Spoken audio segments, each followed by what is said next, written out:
I've been talking about learning online. I was sharing a little bit of my story and sharing the value overall learning online. And I promised to share some tips. And so let's get after it. Let me go through some of these tips. The first thing I'm going to tell you about learning online, again, once you've locked in on the value, once you say, oh, yes, this is going to help me accelerate and reach my goals, my things I want to achieve for 2024, it lines up with the vision. It is, again, help me take steps forward. One of the things you need to do is schedule your time wisely. I've seen many of people try to do this ad hoc and shoot from the hip and say, for example, I know I have a piece of paper, due this Friday, due this Friday, or a certain assignment. And during the week, assume kind of ad hoc, they will make time to get it done. I'm telling you right now, that is not a plan, family.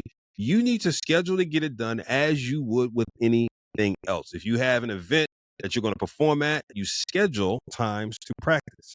Do you not? If you have a holiday you're getting ready for and a feast, you make the time to get to the grocery store to prepare everything and make the feast. You need to do the same thing when it comes to online learning.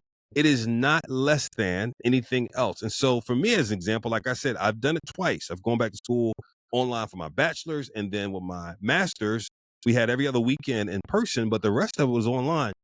What worked for me was evenings, making sure I came home and then would go down to my basement office in the home and have 2 to 3 hours each night. And thank God for my wife. Thank God for my wife, who was not only understanding, but supportive proactively, and being, cooking dinner, willingness to bring it down, put it in front of me, etc. Would often come back later that evening and bring me a snack. Yes, my wife is special like that. I'm sorry. Yes, I'm blessed.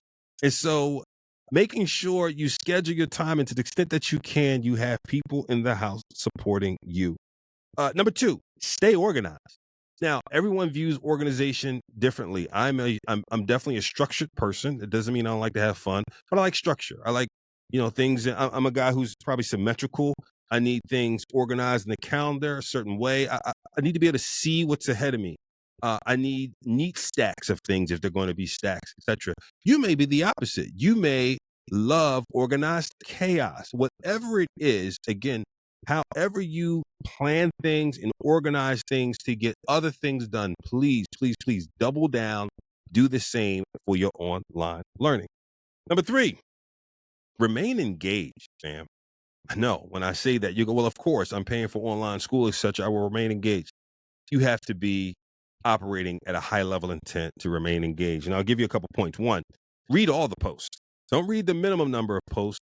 Don't check in. If, some of the things with online school are interesting because they have minimums in certain places. So you may see something that says minimally you need to be on for 20 minutes every time you come on, and that needs to be at least 4 times a week. So some people will actually do that. They're going 4 times, watch the clock, make sure they've done their 20 minutes. You need to respond to at least 3 posts a week, whatever. I'm telling you, throw out the minimums and get engaged. Read the posts from your classmates.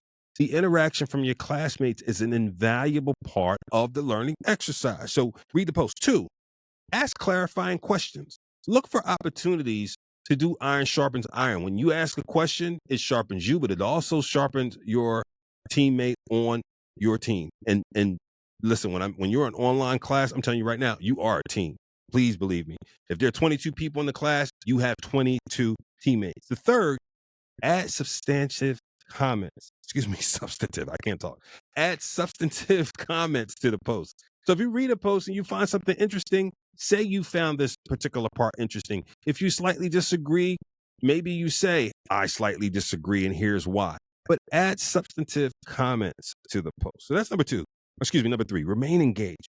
Number 4, find meaning in your course.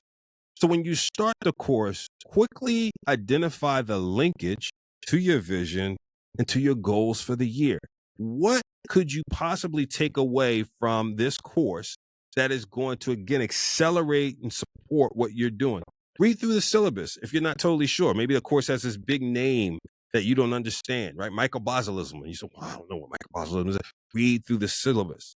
Read through the expected outcomes and make a linkage. When you do that, you give yourself that much more incentive in terms of being engaged, being structured, etc. When I come back, I'm going to share 3 more tips about how to succeed in online learning, family.